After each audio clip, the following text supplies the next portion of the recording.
Hello everyone, welcome back to my channel. Today I'll be reviewing the Next DFM software designed by Next PCB, which is used for DFM testing. I will also show you how I use this software to find some design flaws in this PCB project. This is a ESP8266 based Wi-Fi repeater powered by two 18650 batteries, and this also supports USB charging and USB programming. This design shape and routing had some errors which I fixed easily using this DFM software. Before actually starting with the software itself, let's see what DFM analysis is and why do we need it. DFM stands for Design for Manufacturability.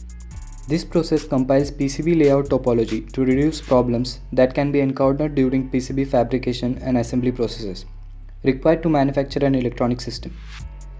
We as customers never really run into these manufacturing problems because our files are tested and modified by experts at companies like Next PCB when we send our Gerber files to them. Then why does it actually matter to do DFM tests beforehand?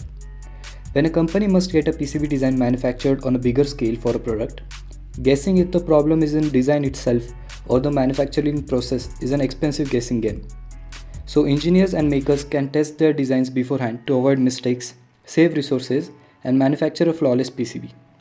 Having DFM analysis software ensures your design not only electrically performs as intended, but can also successfully be manufactured in high volumes without increasing the cost or risk. Next DFM software helps us to do exactly that. I will be showing you how to install the software, how to upload your design files and check for errors. We will also be looking at some very cool features of Next DFM like panelizing and compare the software with other options available in the market wherever we can. Let's get started. First, head on to nextpcb.com and you can find the Next DFM software banner on the home page.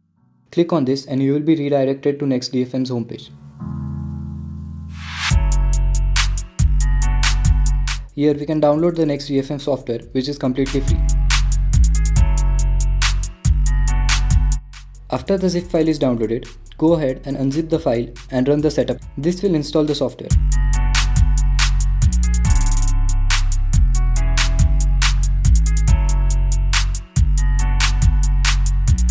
After installation is done, when you run the application, you can proceed by logging in with the same account that was made on Next PCB, or you can sign up.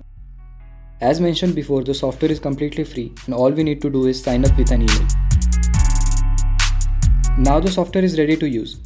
Start by clicking on File and then Open.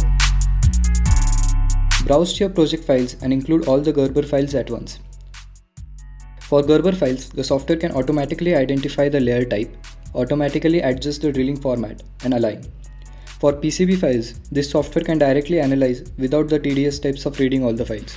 I am adding the files of the ESP based Wi-Fi repeater PCB shown at the start of this video.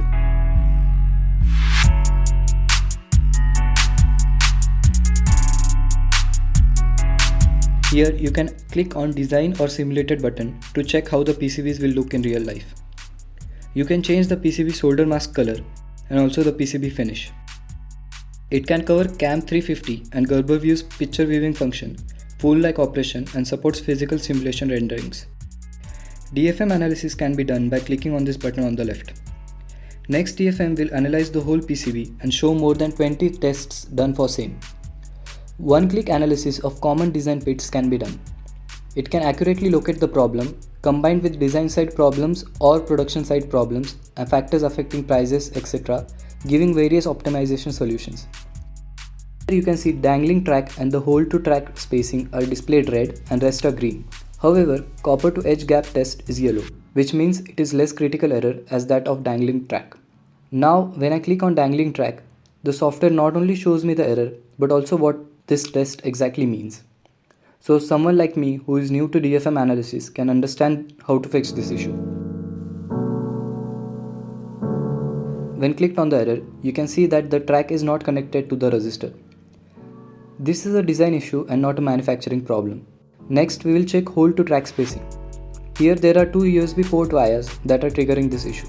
Since the wires are not connected to anything and the USB port I am using has plastic heads that go into these wires, design-wise this issue can be ignored.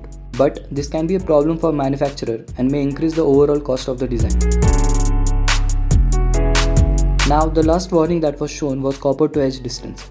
which you can see is less than recommended at various points in this design. After fixing these issues, it was time to send the file for production.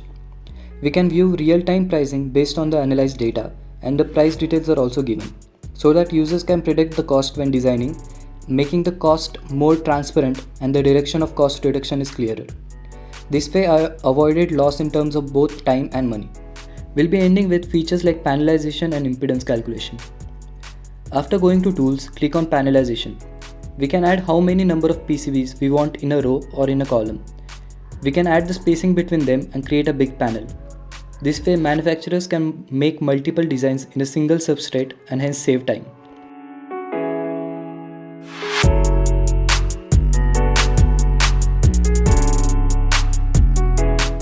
We can also do impedance calculation in this software, which can be very handy when working on projects requiring precise track lengths.